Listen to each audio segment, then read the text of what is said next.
Class में हम polity start करने वाले हैं, जिसका सबसे पहला टॉपिक है कॉन्स्टिट्यूशनल डेवलपमेंट ऑफ इंडिया। ऐसे ही नेक्स्ट क्लास में मेकिंग ऑफ कॉन्स्टिट्यूशन, फिर पॉलिटी ख़त्म कर देंगे धीमे धीमे करके। तो पहला टॉपिक है कॉन्स्टिट्यूशनल डेवलपमेंट ऑफ इंडिया। तो कॉन्स्टिट्यूशनल जो डेवलपमेंट हुआ वो दो टाइप से हुआ। एक तो कंपनी रूल के अधीन हुआ था 1773 से 1858। जब 1857 में क्रांति हो गई थी ना, उसके बाद जो फिर हुआ था वो कंपनी रूल 1858 से 1947 के अंतर्गत हुआ। तो इसके तहत जो जो एक्ट आए थे उनमें क्या क्या मतलब चीज़ें आई थी वो ही हमें पढ़ना ज़रूरी है, जो कि इम्पोर्टेंट होता है एग्ज़ाम के पर्सपेक्टिव से। पहले आता है कंपनी रूल के बारे में पढ़ते हैं। सबसे पहले जो कंपनी रूल है उसमें आया रेगुलेटिंग एक्ट 1773। इसके तहत गवर्नर ऑफ बंगाल जो था, मतलब बंगाल का गवर्नर जनरल ऑफ बंगाल बना दिया गया। और इसमें जो मतलब बम्बई और मद्रास था वो इसके अंडर आता था। और लॉर्ड वॉरेन हेस्टिंग जो थे फर्स्ट गवर्नर जनरल थे बंगाल के।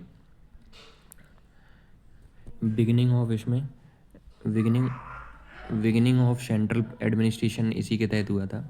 And establishment of supreme court 1774 वो भी इसी के तहत हुआ था। एंड फर्स्ट चीफ जस्टिस जो थे सर एलिजा एम्पे थे।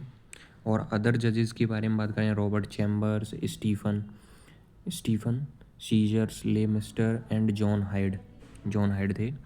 नेक्स्ट आया पिट्स इंडिया एक्ट 1784। इसके कुछ इंपॉर्टेंट पॉइंट हैं, उनके बारे में बात करते हैं। जैसे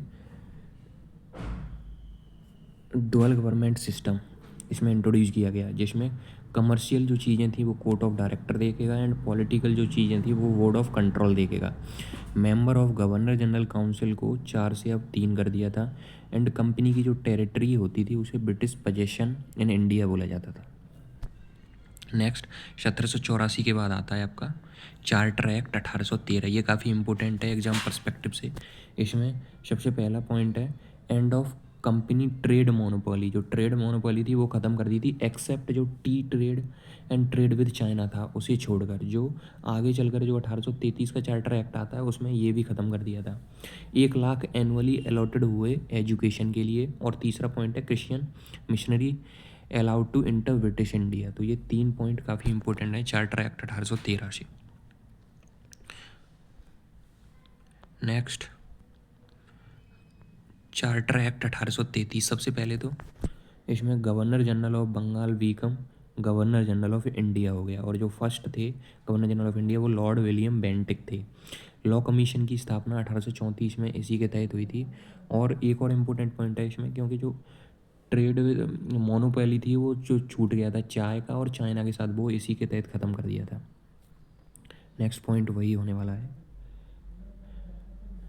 पहले तो ये पढ़ लो कि जो लॉ कमीशन स्थापना हुई 1834 में, 1833 के तहत उसके चेयरमैन थे लॉर्ड मैकाले। और कंपनी की जो मोनोपोली थी वो कम्प्लीटली ख़त्म कर दी। चाइना ट्रेड भी एबॉलिश कर दिया और टी का ट्रेड भी एबॉलिश कर दिया। अब आता है इसके बाद चार्टर एक्ट 1853। चार्टर एक्ट 1853 के बारे में बात करें तो इसमें लेजिस्लेटिव एंड एडमिनिस्ट्रेटिव फंक्शन को सेपरेट कर दिया था। And number of director reduce कर दिए थे 24 से 18। एंड इंडियन को अलाउ कर दिया था जॉइन सिविल सर्विसेज आप ज्वाइन कर सकते हैं। And local representation permitted in central legislative council में अलॉट, मतलब आप अलाउ कर दिए थे लोकल रिप्रेजेंटेशन को। तो इसमें इतना ही ज़्यादा इंपॉर्टेंट नहीं है 1853 वाला। इसमें बस ये याद रख सकते हो कि जो इंडियन थे उन्हें अलाउ कर दिया था जॉइन सिविल सर्विसेज। नेक्स्ट इससे आगे वाला काफ़ी इंपॉर्टेंट है, क्योंकि इसके तहत अब जो कंपनी रूल था वो ख़त्म कर दिया। अब क्राउन रूल, क्योंकि 1857 में क्रांति हुई उसके बाद सारी चीज़ों को मैनेज करती थी, अब ब्रिटिश से मैनेज किया जाता था। तो गवर्नमेंट ऑफ इंडिया एक्ट 1858 आया सबसे पहले क्रांति के बाद। Indian came under British crown. अब ब्रिटिश क्राउन इससे सारी चीज़ों को मैनेज करेगा। एंड गवर्नर जनरल ऑफ जो इंडिया था अब उसे वायसराय ऑफ इंडिया बना दिया।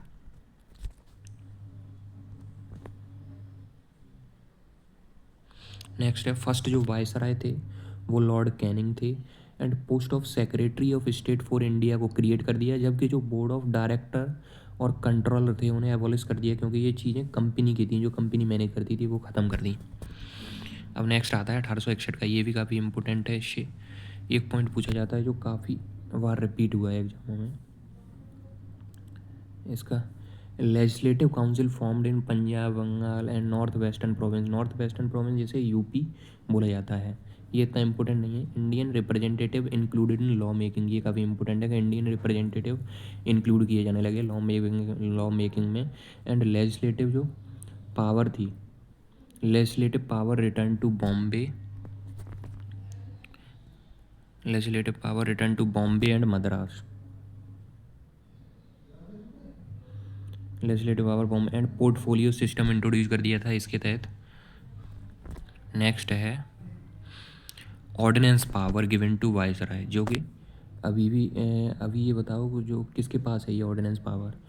ऑर्डिनेंस पावर होती है आपकी एक तो राष्ट्रपति के पास और एक गवर्नर के पास, तो इन दोनों कौन से आर्टिकल के तहत होती है वो कमेंट सेक्शन में बताना। नेक्स्ट है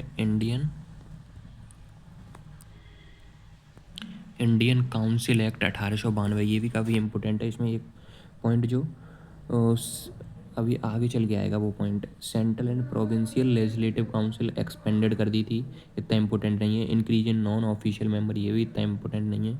इनडायरेक्ट इलेक्शन इंट्रोड्यूस कर दिए थे, ये काफ़ी इंपॉर्टेंट है। नेक्स्ट पॉइंट आता है राइट टू आस्क क्वेश्चन, ये सबसे ज़्यादा इंपॉर्टेंट है, याद रखना है इसे। Right to ask question and debate on budget किसके तहत आया था, 1892 के एक्ट के तहत आया। तो ये पॉइंट ख़त्म हो गया, 1892 वाला तो पढ़ ही लिया। अब बात करते हैं इंडियन काउंसिल एक्ट 1909, ये भी काफ़ी इंपॉर्टेंट है क्योंकि इसमें सेपरेट इलेक्टोरेट फॉर मुस्लिम, ये काफ़ी इंपॉर्टेंट है जो काफ़ी बार पूछा गया पेपर में। Expansion of central and provincial legislative council, ये इतना इंपॉर्टेंट नहीं है point. First Indian in viceroy executive council Satyendra Prasad Sinha, इसको याद रखना।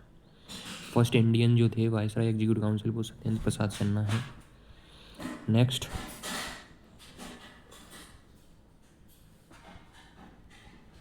गवर्नमेंट ऑफ इंडिया एक्ट 1990, ये मॉन्टेग्यू चेम्सफोर्ड रिफॉर्म, और इससे पहले वाला 1909 जो था वो मार्ले मिंटो रिफॉर्म था।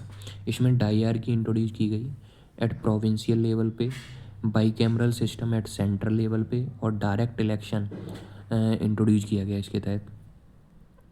एक और इसका इम्पोर्टेंट पॉइंट है एक्सपेंशन ऑफ सेपरेट इलेक्टोरेट, जो सेपरेट इलेक्टोरेट इंट्रोड्यूस किया गया था 1909 में, इसमें एक्सपेंशन कर दिया, और जो 1935 में भी इसका एक्सपेंशन किया था।